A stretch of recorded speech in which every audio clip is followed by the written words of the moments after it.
Quiero invitarle para que incline su rostro en esta mañana y oremos.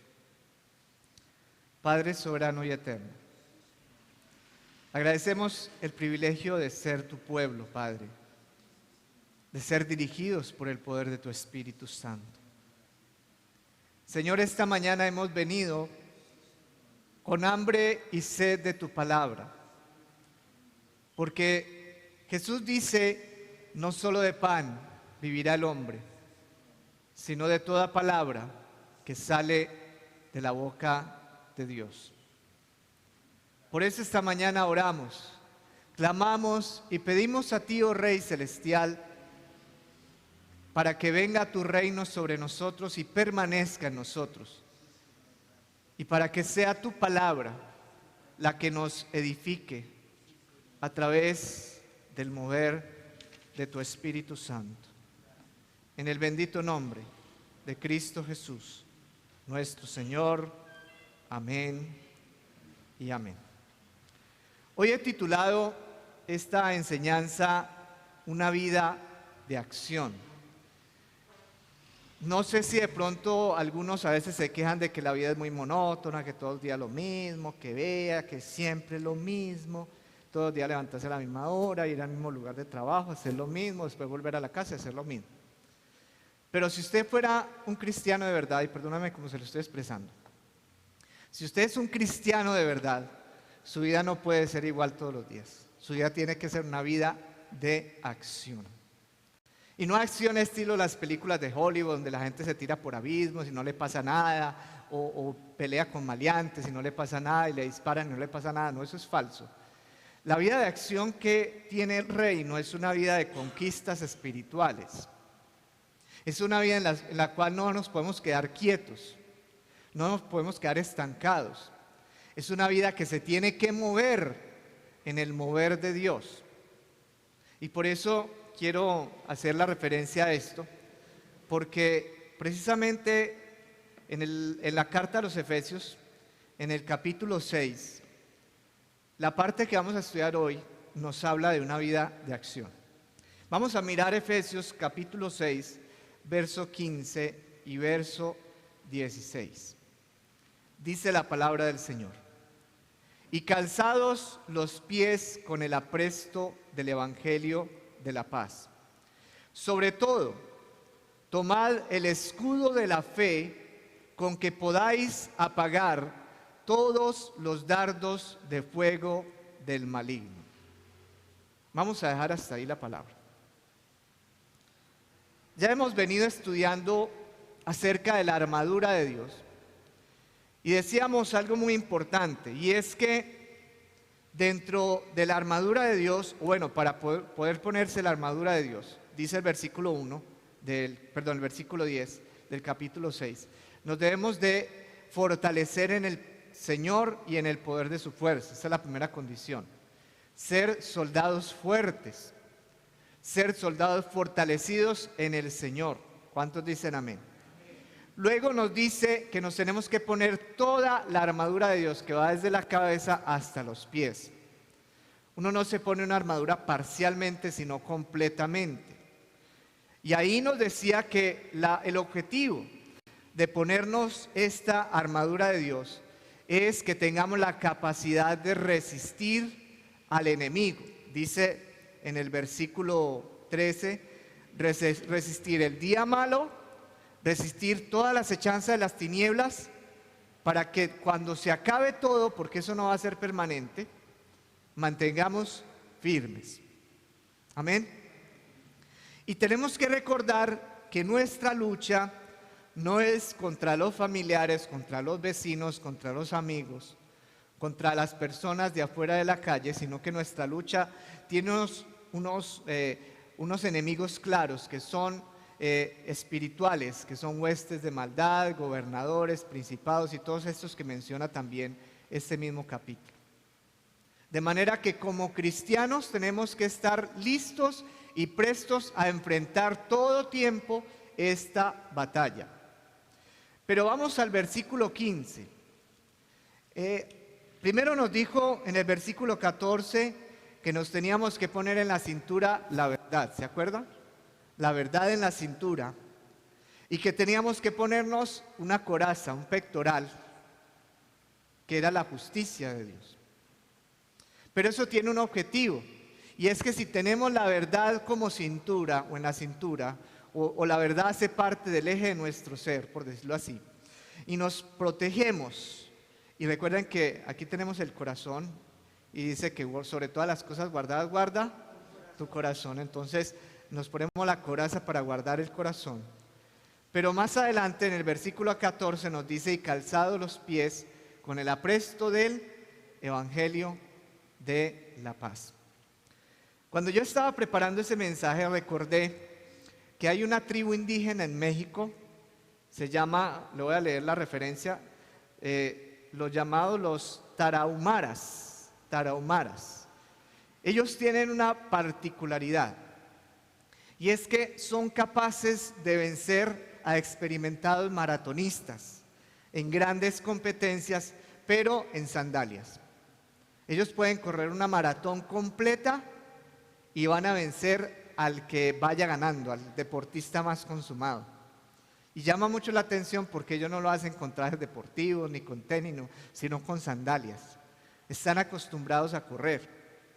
Y nos dice una referencia de un escritor llamado Christopher McDowell en un libro llamado Nacidos para correr, el misterioso pueblo de los tarahumaras, un grupo de superatletas. Dice que cuando los españoles llegaron a esa parte de América, a México, los tarahumaras decidieron no pelear. Y a diferencia de los aztecas y de los mayas, ellos de manera pacífica se retiraron hacia las barracas del cobre, que son unas montañas que hay en México, y allí permanecieron durante más de 400 años.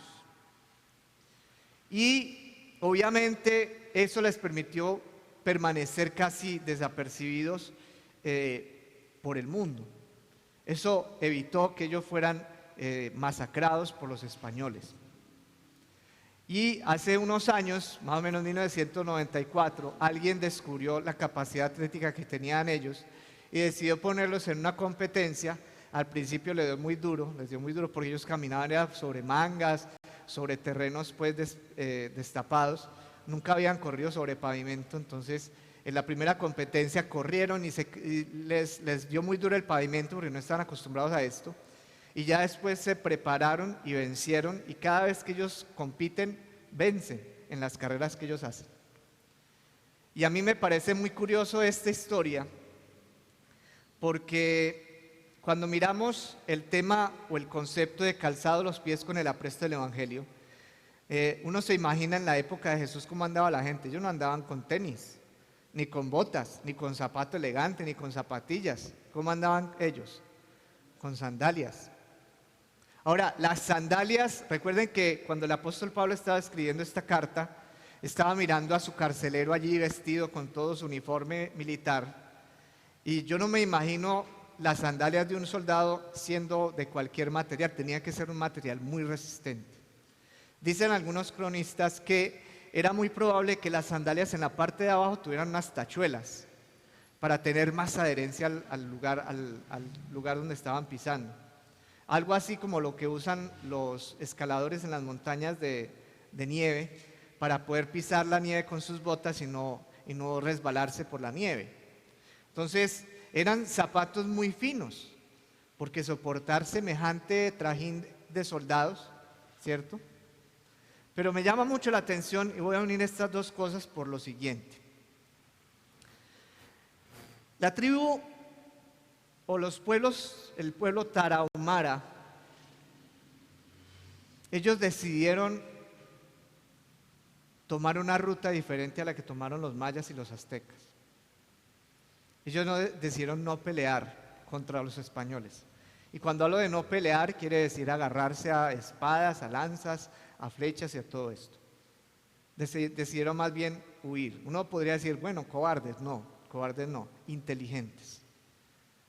Y yo creo que nosotros como cristianos, y esta es una de las cosas importantes del texto, es que tenemos que estar siempre preparados, no para huir, sino para dejarnos guiar por Dios, hacia donde Dios nos quiera llevar.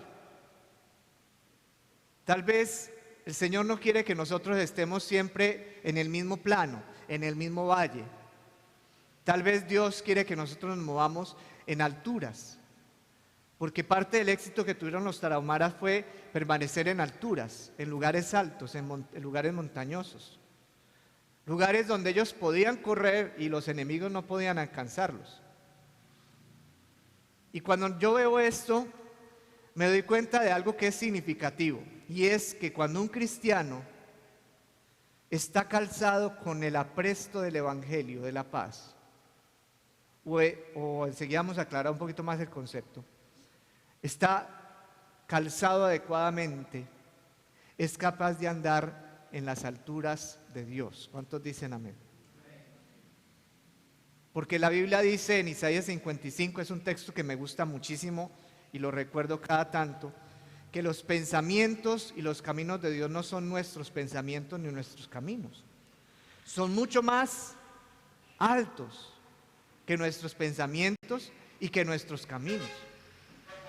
Y perdóneme como se lo voy a decir, pero si usted es de las personas que tienen la misma vida todos los días, y parece un robot que todos los días hace lo mismo, se levanta por la mañana, hace lo mismo, se va para el trabajo, trata de hacer lo mismo todo el trabajo, regresa a casa cansado, hace lo mismo todas las noches, se acuesta a dormir cansado, y todos los días hace la misma rutina, quiere decir que usted no está dispuesto con los pies en el calzado correcto.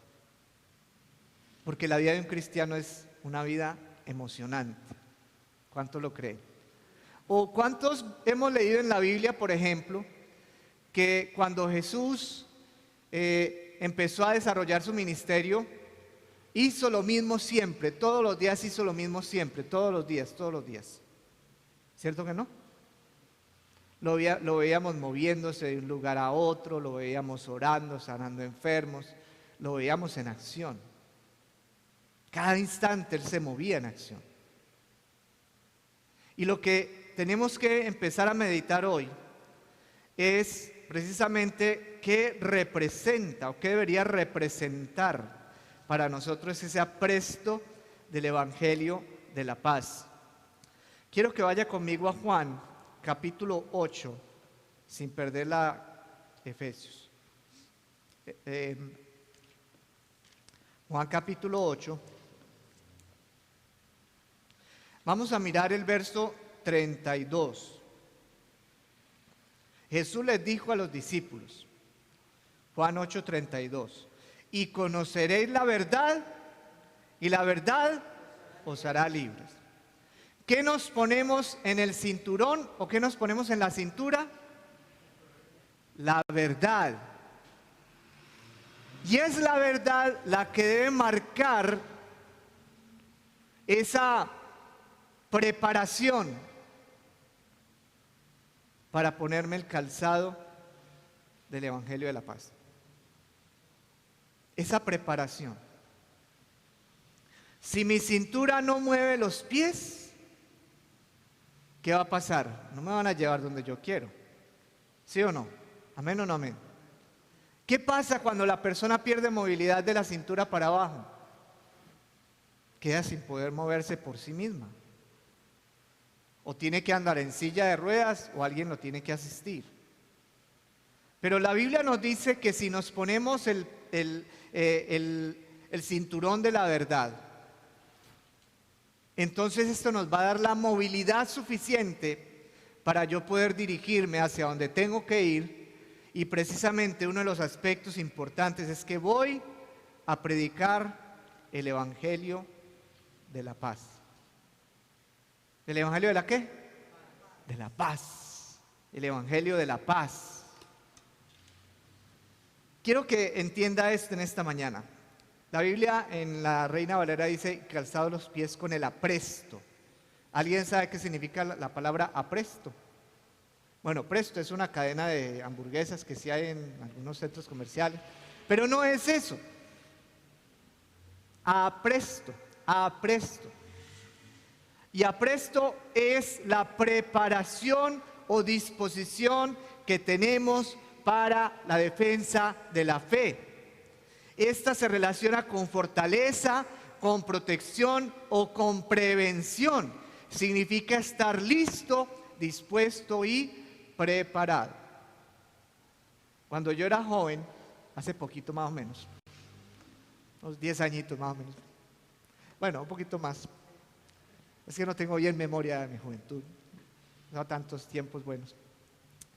Yo recuerdo, yo estaba en los Boy Scouts de Colombia y uno de los lemas de este grupo juvenil era siempre listos. Nosotros saludábamos por la mañana, nos reuníamos, formábamos, saludábamos y gritábamos la consigna y decíamos siempre listos, siempre listos. Y había una consigna cuando nos íbamos de campamento o íbamos a hacer actividades operativas en terrenos así en montaña o en algún lugar así en la naturaleza. Nos decía el que dirigía, nos decía, ustedes tienen que estar preparados para operación tierra, mar, aire. ¿Y qué significa eso? Que teníamos que estar listos o para meternos al agua, o para montarnos a un árbol, o para andar por extensiones de llanuras, o para cualquier situación que se presentare en esa operación que íbamos a tener. Eso era estar siempre listos. Y cuando yo miro, por ejemplo, este concepto de lo que nos dice el apóstol Pablo en Filipenses 6, el verso 15, nos dice calzado los pies con el apresto del evangelio. Quiere decir que un buen cristiano, un buen hijo de Dios tiene que estar siempre preparado, y yo voy a decirle en estos términos de scout, operación tierra, mar, aire, para predicar las buenas nuevas del evangelio. Si el Señor lo lleva a pasar un río a predicarle a otras personas, tiene que ir. Si el Señor lo lleva al frente de su casa, tiene que ir. Si el Señor lo lleva a su familia, tiene que ir. Esto hace que nuestra vida sea una vida de acción y de emoción. ¿O cuántos de nosotros no nos ha tocado ir a predicar el evangelio a alguien con susto, con temor? ¿Amén o no amén? Levantemos la mano, gloria al Señor. ¿Y por qué nos da susto? Porque vamos a sentirnos rechazados, porque nos van a decir que no. Sí, eso es normal, no le dé miedo, eso es normal. Bueno, si le da miedo no hay problema, eso es normal. Pero lo que nunca podemos dejar de hacer es ir. Esa es la emoción. Y lo más interesante de todo es que esa prontitud de proclamar el evangelio nos lleva a lugares y a personas sorprendentes, a circunstancias sorprendentes. Por eso el Señor Jesús dice, vamos a ir a Marcos 16:15.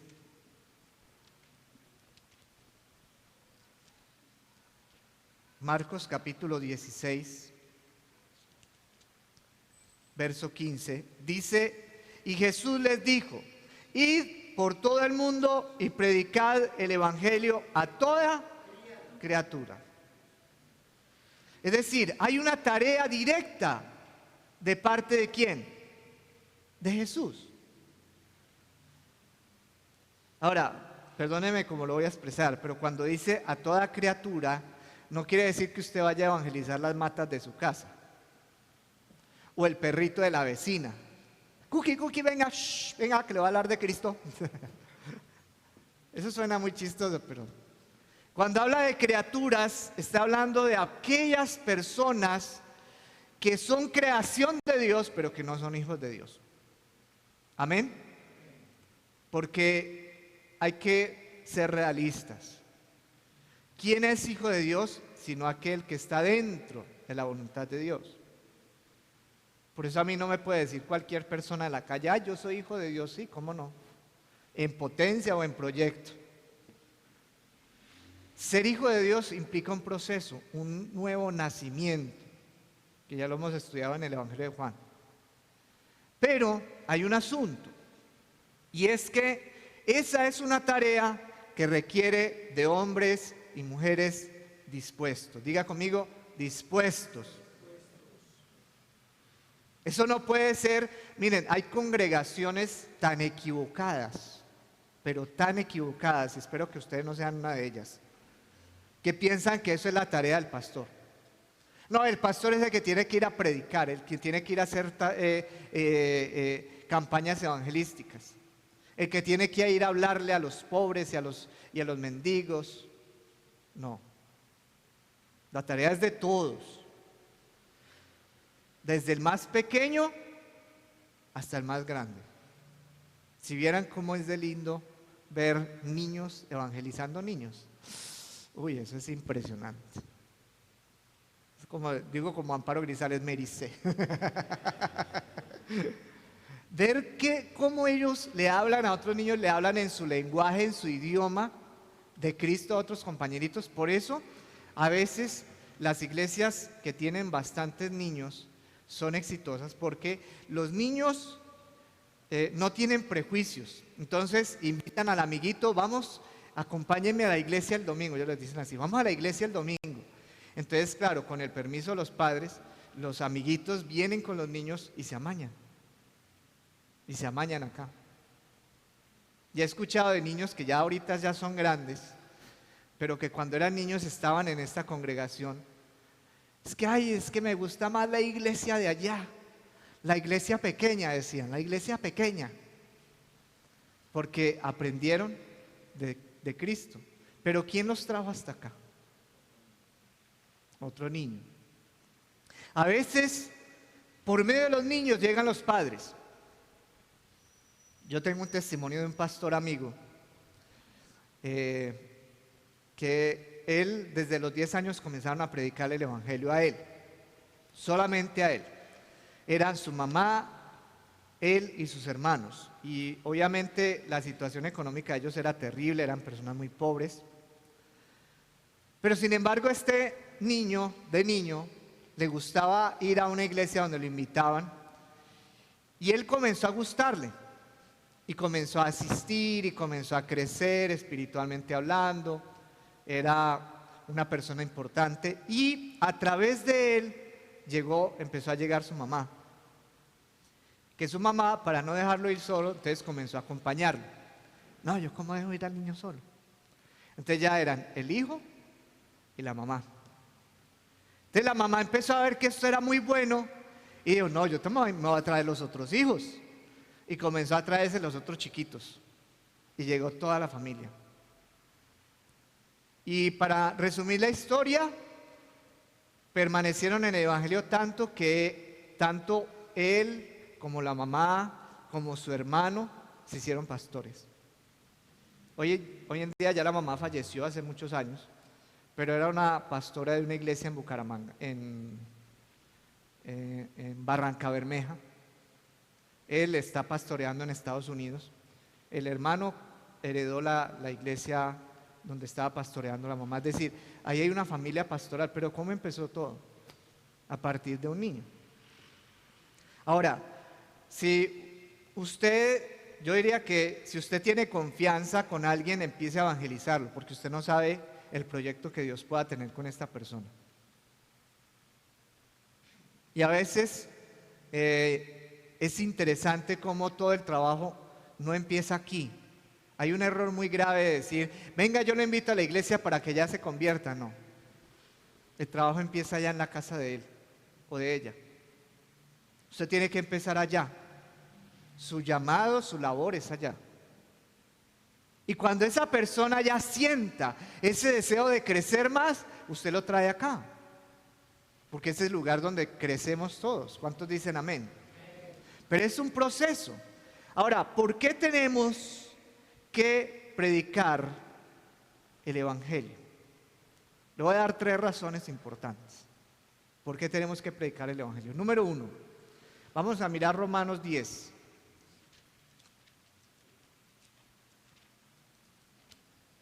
Romanos capítulo 10. Vamos a mirar el verso 13 al verso 15. Romanos 10 del 13 al 15 dice, porque todo aquel que invocare el nombre del Señor será salvo. ¿Cómo pues invocarán a aquel en el cual no han creído? ¿Y cómo creerán en aquel de quien no han oído? ¿Y cómo oirán sin haber quien les predique. ¿Y cómo predicarán si no fueren enviados? Como está escrito, cuán hermosos son los pies de los que anuncian la paz, de los que anuncian buenas nuevas. Es decir, hay una razón lógica, y es que las personas necesitan oír el evangelio. Y le voy a agregar esto: gústele o no le guste. Amén. Eso es como cuando nosotros estábamos chiquitos. ¿A cuánto nos obligaron cuando estábamos pequeños a comer? Amén. A solamente el pastor. El único desganado. Y habían alimentos que nosotros no los habíamos probado, los miramos y decíamos, guácala, yo no me voy a comer eso. Habían alimentos así. Pero que los papás a la fuerza nos hacían comer ese alimento. A ver, el avión, el avión. El avión, Entonces le engañaban a uno con el tema del avión y para adentro. Al principio uno hacía como mala cara. Y ya después comenzaba a sentirle gustico. Y ya después, deme más. Aprendimos a comer muchos alimentos así, amén o no amén. Y también aprendimos que hay alimentos que no nos gustan definitivamente. Pero eso es lo que pasa también con el evangelio. ¿Cómo va a saber la persona que le gusta o no le gusta si yo no le predico? ¿Cómo va a saber la persona de Dios si yo no le predico? ¿Cómo? Eso es muy difícil. Nosotros no podemos esperar que la gente cambie, los que están afuera cambien y vengan y entren ya cambiados sin que nadie les diga nada. Eso es muy difícil. Eso es solo una obra y un propósito de Dios sobrenatural. Pero la generalidad que hace Dios usa hombres y mujeres débiles y con problemas así como usted y yo, para que otros hombres y mujeres peores puedan llegar a los pies de Cristo. ¿Cuántos dicen amén? ¿Se acuerdan por allá? Bueno, no voy a mencionar el texto, pero Jesús, eso fue una de las tareas que hizo con los discípulos. Los mandó de 2 en 2 y les dijo, vayan y prediquen el evangelio, digan, el reino de los cielos ha llegado, y hagan esto, y hagan esto, y hagan esto. Y ellos fueron y predicaron. ¿Iban preparadísimos? No. ¿Habían hecho instituto bíblico? No. ¿Habían hecho una carrera teológica? No. Eran hombres sencillos, campesinos, pescadores. El único que medio era preparado, y eso porque estaba haciendo una labor que no era muy agradable, era Mateo, porque cobraba impuestos, tenía que saber de un poquito de leyes y todo eso. Pero el resto, ninguno era estudiado ni preparado.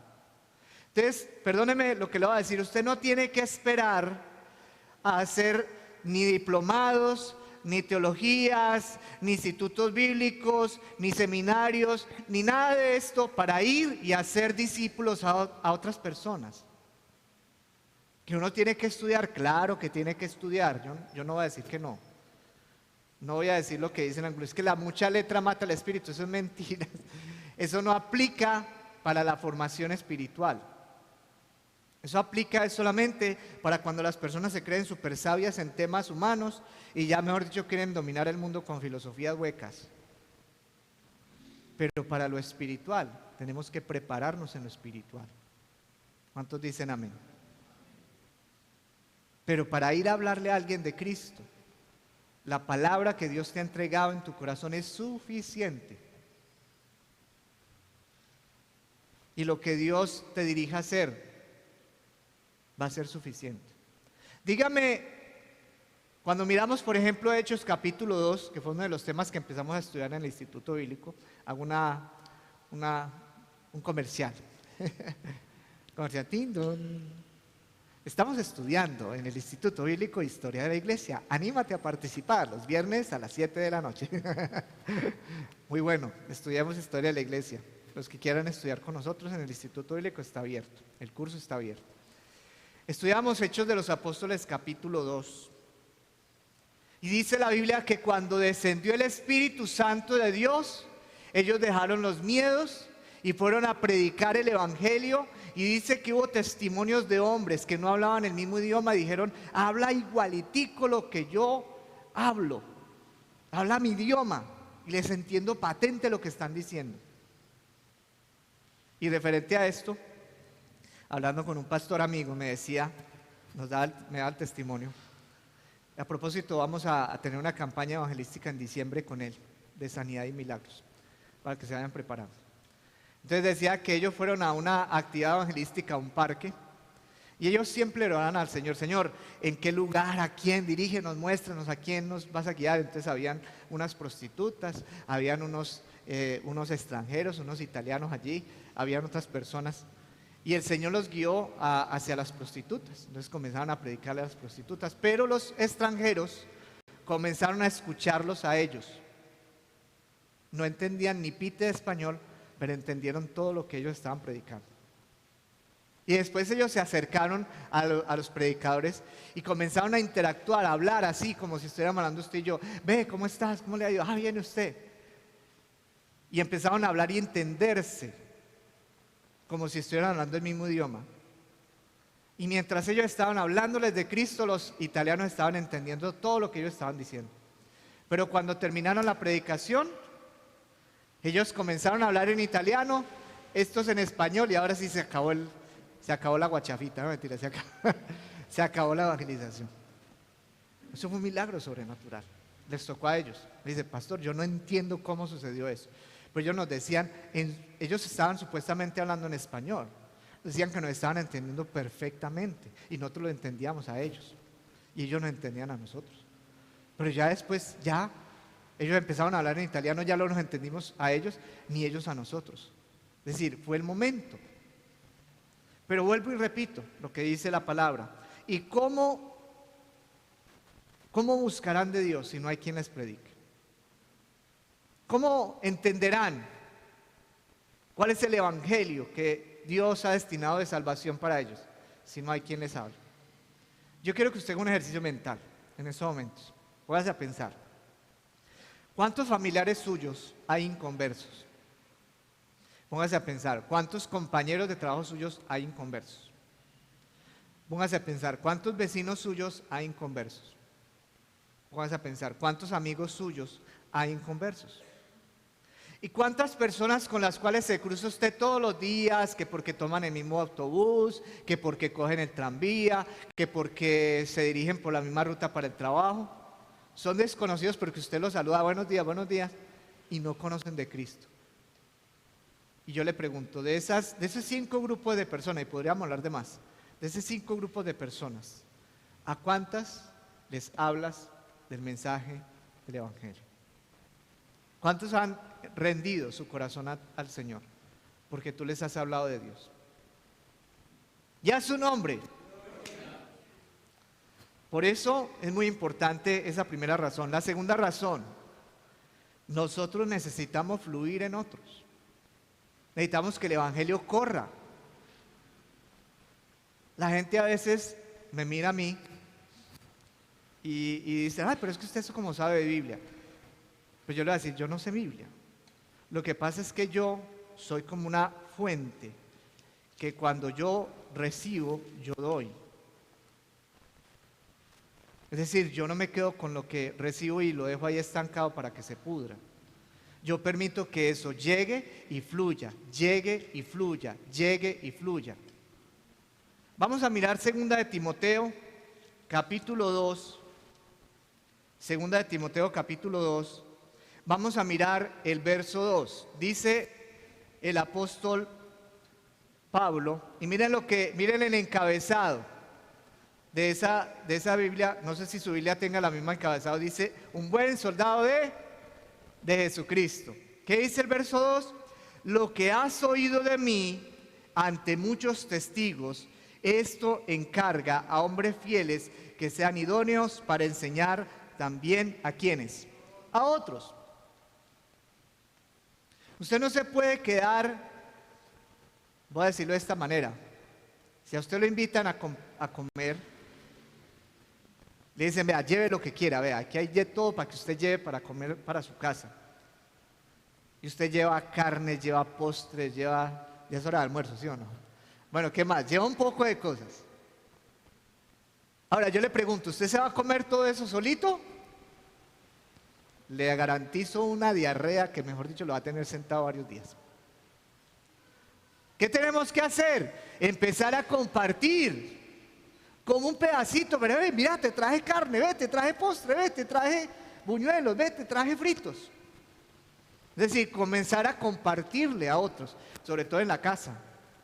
¿Amén o no amén?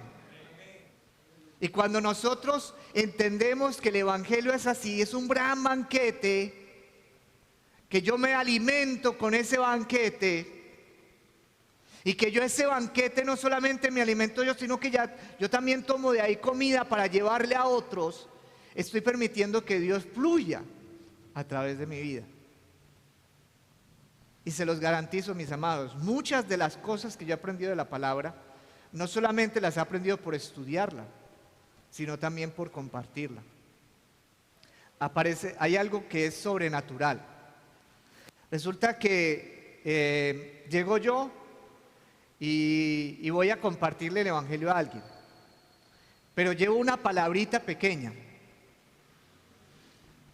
Y cuando voy a compartirle el Evangelio, el Espíritu Santo me dice, dile esto, pan, dile esto, pan, y dile esto, y empieza a salir, y empieza a salir. Y a veces la gente me dice, como me dieron esta semana, ¿y usted por qué sabe todo eso? Pero no porque le hubiera adivinado nada, sino porque el Espíritu Santo de Dios me guió a hablarle a esta persona. Qué bueno que nosotros tengamos como ese pensamiento de que tenemos que fluir. Diga conmigo, fluir el Evangelio en otros. Esa es la tarea. Número 3. Número 1, ¿cuál es? Número 1, ¿cuál es? Las personas necesitan oír el Evangelio.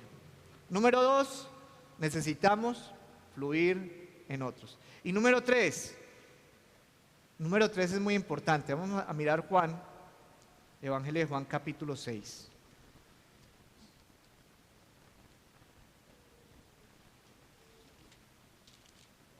Vamos a mirar el verso 68, por allá terminando el capítulo 6. Juan 6, 68. Esta expresión me parece muy hermosa, porque cuando Jesús comenzó a recriminarlos a todos porque estaban buscándolo por la comida que había, Jesús les dijo, ustedes me están siguiendo por el alimento físico y no por el alimento espiritual.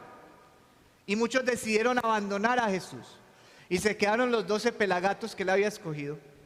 Bueno, los 12 peludos, eran peludos. Que Pedro no era peludo, yo no sé, pero a mí que eran peludos. Y se quedaron ahí esperando así el regaño del maestro, y Jesús le dice, ¿ustedes también se quieren ir? Y Pedro le dice, en Juan 6:68, le respondió Simón Pedro, Señor, ¿a quién iremos? Tú tienes palabras de vida eterna. Es decir, Señor, ¿a quién vamos a ir a buscar? Si tú tienes lo mejor y nadie tiene lo que tú tienes, nadie. Esa es la tercera razón por la cual nosotros debemos predicar el Evangelio. Y es que necesitamos mostrar la única y verdadera esperanza de la humanidad a Jesucristo. ¿Cuántos dicen amén? Démosle un fuerte aplauso al Rey de Gloria.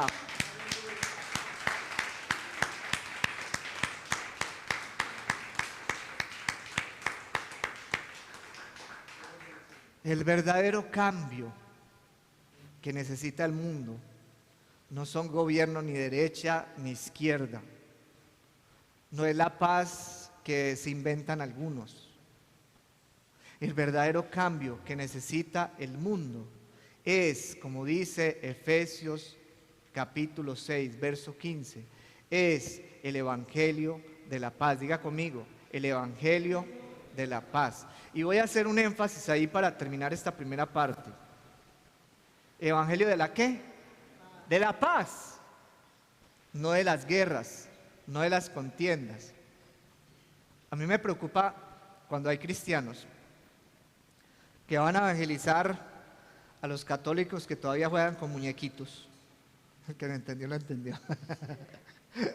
Que todavía juegan con muñequitos, con Transformer y todas esas cosas. Y que los tienen así en un altar con velas y con cirios. Y empiezan a decirles, ¡demonio! ¡Esta casa está endemoniada! Y empiezan a tratar mal a las personas que están allí.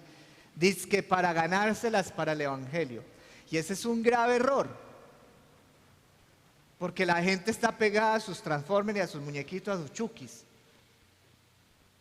Lo que hay que hacernos es predicarles primero la palabra y que sea la palabra la que le quite todos esos muñequitos. ¿Cuántos lo creen? Pero nada me gano yo con ir a madrear a una persona por eso. Hay cristianos, por ejemplo, que van por la calle diciendo, uy, está endemoniada porque vea, tiene blue jeans, está endemoniada porque está pintoreteada, está endemoniada porque se pintó el pelo de verde. Entonces, ¿cuándo se la va a ganar para Cristo? Si la va a criticar todo el tiempo. Vea ese muchacho con los blue jeans rotos, ¿qué demonio tendrá? Entonces, ¿cuándo se lo va a ganar para Cristo? Yo no sé si yo les contaba a ustedes que hay un estudiante donde yo trabajo, que es así todo alto, y tiene el pelo todo, así todo alborotado, de colores. Eso es chistoso. Tiene un poco de piercing. Y dígame, si yo no me acerco a él y lo trato dignamente y le hablo de Dios, entonces ¿quién se lo va a ganar para Cristo? Recuerden que estamos en un mundo en el cual hay dos bandos. El bando espiritual de Dios y el bando espiritual de las tinieblas. Así como nosotros que pertenecemos al bando espiritual de Dios, nos toca ir a pelear la buena batalla de la fe, ir a conquistar esas personas para Dios. El bando de las tinieblas está haciendo exactamente lo mismo. Ellos también están evangelizando a su manera. Tienen a sus brujos, a sus hechiceros, a sus adivinos, a sus santeros, a todos los que practican hechicería, ocultismo, evangelizando para Satanás. Y por eso a veces se nos hace tan difícil evangelizar personas que uno viene a hablarles de Cristo y empiezan a burlarse de uno. Claro, es que ese es el demonio, no es la persona. Recuerden que nuestra lucha no es carnal, sino espiritual. Pero yo no me puedo poner de pico a pico con una persona así, porque el reino de los cielos no es de violentos en ese sentido, sino de pacificadores. Personas que llevan el evangelio de la paz. ¿Y sabe por qué en muchas familias, tristemente tengo que decirlo, he visto casos, por qué en muchas familias las familias odian el mensaje del evangelio? Porque aquellos que se convirtieron a Cristo, cuando llegan a la iglesia son mansas palomas, aleluya, gloria a Dios, casi que les ponen un aura así, dizque supuesta santidad. Y llegan a la casa y no, mejor dicho, qué desastre, le pegan a todo el mundo, gritan, pelean, patalean. ¿Quién se va a ganar a Cristo así? Nadie. El evangelio es el evangelio de la paz, de la paz. Isaías 52:7 nos dice eso, pero no lo vamos a leer. Hermosos son los pies de los que anuncian el mensaje de la paz. Vamos nuevamente a Efesios capítulo 6, verso 16. Si nosotros vamos a ir al terreno del enemigo con el evangelio, no podemos ir descubiertos. Dice en el versículo 16, sobre todo tomad el escudo ¿de la qué? De la fe. Y no es un escudito así chiquitico para yo taparme solamente una parte del cuerpo. La idea de lo que está planteando el apóstol Pablo es un escudo que me proteja completamente el cuerpo. Casi como una caparazón. En aquella época los romanos tenían unos escudos inmensos con los cuales hacían una barrera, ¡pum! Y se organizaba una fila así, derecha de soldados, ponían el escudo así, ¡pran! Y eso se volvía una barrera impenetrable, los enemigos no podían pasarla. Y a través de unos huequitos que tenían pasaban la lanza y mataban a todos los enemigos por ahí, protegidos por su escudo. Podían tirarle flechas, podían tirarle flechas incendiarias y llegaban al escudo y se apagaban. Porque la tarea del escudo era proteger la vida íntegra del soldado. Ahora, hay una historia de la mitología griega que habla de un hombre llamado Aquiles. No sé si habrán escuchado de Aquiles, ¿sí? Que este hombre dice que la mamá lo quería volver inmortal. Entonces, para volverlo inmortal, cogió al bebé y lo sumergió en unas aguas especiales hasta el fondo, pero como ella no era digna, ella no podía meter la mano hasta allá, y el único lugar que quedó indestructible, el único lugar que quedó débil fue el talón, porque fue el lugar de donde lo agarró para poder sumergirlo en las aguas. Dice más o menos la mitología. Y que él era un hombre indestructible, pero su debilidad estaba en el talón. Y cuando yo miro esa historia, yo me acuerdo de esto, de lo que estamos estudiando hoy. Un buen cristiano, aparte de que tenga un buen calzado que le proteja sus pies, debe tener un buen escudo que lo guarde de los dardos del enemigo. Resulta que hay unos asuntos que tienen que ver con la parte espiritual y que tienen que ver con la fe.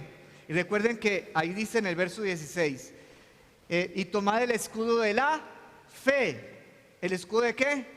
De la fe.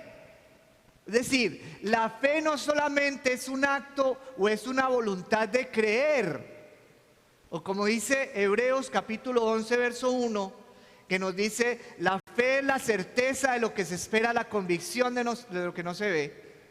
Aparte de ser una certeza y una convicción, también es una protección. Lo que los brujos llaman contra. Pero nosotros no lo decimos contra, es una protección. Que nos protege, dice la Biblia, de los dardos de fuego del maligno. ¿Cuáles dardos? Por ejemplo, dardos como el miedo. Voy a decirle esto con respeto y reverencia.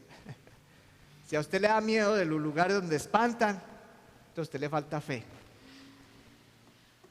Porque los espantos deberían tener miedo de usted. Porque si usted brilla con la luz de Cristo, el espanto, por más bulla que haga, no le puede hacer daño. Pero hay personas que son cristianos y, ay no, a mí me había apagado la luz, ay no, y están en su propia habitación. Ay, Dios mío, ¿qué tipo de fe tiene, por Dios? ¿En quién confía? Si mi protección y mi escudo se llama el Señor de los ejércitos. ¿Cuántos dicen amén? Y si Dios está conmigo, ¿quién contra mí? Es que la fe es algo poderoso. Además, también la fe es un escudo contra la incredulidad. Perdónenme como se lo voy a decir. Pero la persona que está en los caminos del Evangelio y se sale porque el pastor no lo miró, y se sale porque, ay, es que en esa iglesia a mí no me ponen a cantar, en esa iglesia no me ponen a predicar, se sale por bobadas. Quiero decirle que esa persona entonces es incrédula. Porque su fe no está en Cristo, sino en las personas que lo rodean. Qué tristeza cuando la fe se limita. Me ha parecido tan chistoso la otra vez que escuché un comentario. Ay, no, es que en esa iglesia las sillas son muy incómodas. No, pues qué tipo de fe la que tiene. Tiene fe en la silla donde se sienta. ¿Cómo será cuando va en el metro que no le toque silla? ¿Ah? O en el bus que le toque parado arremangado contra la puerta que no cabe. Entonces, ¿cuál es la fe? Es que la fe no puede ser así. Y me da tristeza volver a contactar personas que han salido de la iglesia porque me dicen, no, es que yo creo en Dios, Pero es que no, pero es que estoy muy ocupado, estoy muy ocupada. Entonces, ¿cuál es la fe? ¿Dónde está tu fe? Jesús reprochó mucho eso en los discípulos. La Biblia dice en Hebreos capítulo 11, verso 6, que sin fe es imposible agradar a Dios. Es imposible, no es posible que usted venga a la iglesia, diga que es cristiano, pero no tenga fe, entonces no está agradando a Dios. Y para llevar el mensaje del evangelio afuera, se necesita fe. Se necesita fe. Yo tengo que creerle a Dios, que Dios es el que va a hacer la obra. Nunca nosotros vamos a hacer la obra, es Dios. Ay, pero es que no me van a mirar bien. Deje que Dios haga la obra. No me preocupe. Le voy a dar un testimonio así cortico. Donde yo estoy laborando, me dieron la oportunidad de hablarle a toda la institución, en vivo y en directo. Media hora. Y me dijeron, hable de la paz, pero desde la perspectiva de Jesús. Yo dije, excelente, voy a aprovechar para predicar el evangelio y hablarles de Cristo. Y obviamente preparé mi mensaje, le oré mucho al Señor. Señor, usted sabe que esta gente no es conversa, usted sabe que esta gente es difícil, pero la obra la tiene que hacer usted. Yo voy a predicar. Empiezo yo la predicación y les digo, hoy voy a lanzar una semilla. Y al que le caiga esa semilla, si es buena tierra, le va a ir muy bien. Y al que no, perdió. Pero aquí va. Y empecé a predicarles. Termino yo la predicación, 30 minuticos precisos, y ya me retiro. Y después más adelante, personas que yo no esperaba que me dieran nada, me dijeron, ellos hablaban así, uy, qué buen discurso, me gustó tanto su mensaje, me gustó tanto su enseñanza. Ah, bueno, gloria a Dios, funcionó. Hasta la persona que estaba en la tienda decía, no pude fritar por escucharlo a usted. ¿Qué mensaje tan bonito, profe? Qué bueno que cuando nosotros hagamos la obra, pensemos que algo puede quedar. Algo puede quedar. De ese mensaje que estamos llevando, de ese mensaje que estamos impactando. Pero necesitamos fe. En Mateo 8:26, estaban los discípulos en la barca, estaba semejante tempestad. Maestro, no tienes consideración de nosotros que estamos que perecemos. Y una de las expresiones que sale de la boca de Jesús, hombres de poca fe. Y más adelante por allá también decía Jesús, ¿hasta cuándo será que me los voy a aguantar? Hombres de poca fe. Yo quiero preguntarle a usted en esta mañana, no me tiene que responder. ¿Usted cree que es una persona de fe? Si es así, usted ya debería estar en acción. Ya no debería estar pensando, ay, ¿será que sí le hablo? ¿Será que no le hablo? Es que de pronto me dice que no. ¿Será que sí me va a parar bolas? Recuerden que la carta a los Efesios, en el capítulo 6, verso 10, dice, fortaleceos ¿en quién? En el Señor y en el poder de su fuerza. Usted no va a predicar en sus fuerzas, ni en sus emociones. Vaya y predique en la fuerza y en el poder de Dios. Pero lleve la fe, hermano, lleve la fe. Y se lo voy a explicar por qué.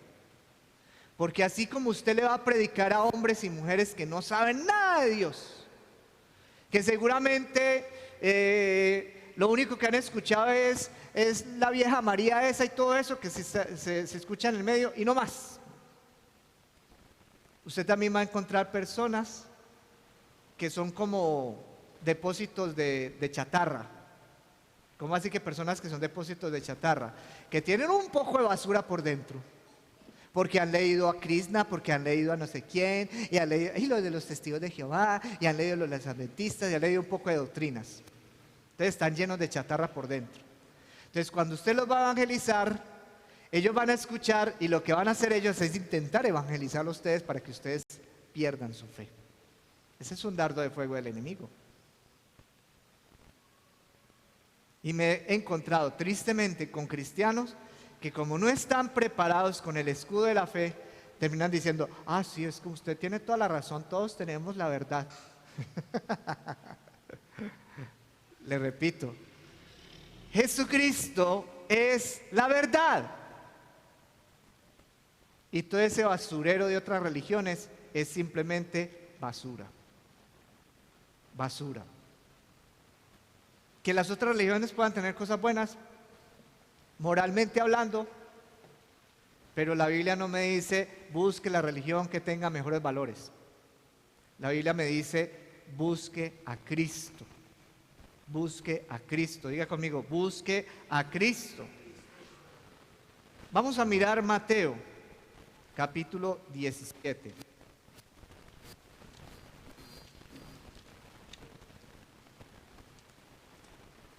Mateo capítulo 17, verso 20. Yo creo que se vaya con este reto, porque usted y yo tenemos que ser hombres y mujeres de acción. Diga conmigo, hombres y mujeres de acción. Diga otra vez, hombres y mujeres de acción. Dice Mateo 17:20, Jesús les dijo: por vuestra poca fe, porque de cierto os digo que si tuviereis fe como un grano de mostaza, diréis a este monte: pásate de aquí a allá, y se pasará, y nada os será imposible. Ahora, no vaya a pedirle a Dios que mueva un monte, porque si no aquí acaba Medellín, esas montañas que nos rodean. No le vaya a decir a Pan de Azúcar: quítate y ponte allá. No le vaya a decir eso, porque acaba con muchos barrios. Lo que Jesús está expresando ahí es que hay situaciones que aparentemente son como una montaña. Hay personas que uno dice: yo cómo le voy a hablar si es muy religioso. Esos son los montes a los cuales con la fe yo soy capaz de desarraigar de donde están para que se muevan al lugar correcto. Esos son los montes. Pero ¿sabe qué? Dios necesita de hombres y mujeres convencidos de la verdad, del evangelio de la paz, y con una fe que los resguarde de todos esos dardos de las tinieblas. Vamos a orar en esta mañana. Padre, agradecemos, Señor, tu palabra. Agradecemos, Señor, tu bondad. Agradecemos, Señor, tu misericordia, Padre. Agradecemos, Señor, tu salvación. Padre eterno, en el nombre de Jesucristo de Nazaret, queremos pedirte que nos ayudes a ser hombres y mujeres dispuestos con el mensaje del evangelio de la paz. Haznos hombres y mujeres con una fe fuerte para resistir los dardos del enemigo. Haznos hombres y mujeres también fortalecidos por esa verdad que nos une, Señor Dios de la gloria. Padre, y en el nombre de Jesús de Nazaret, permítenos cada día, Señor, derrotar toda hueste de maldad, toda hueste de tiniebla, por medio del poder y de la fuerza de nuestro Señor Jesucristo. Amén y amén.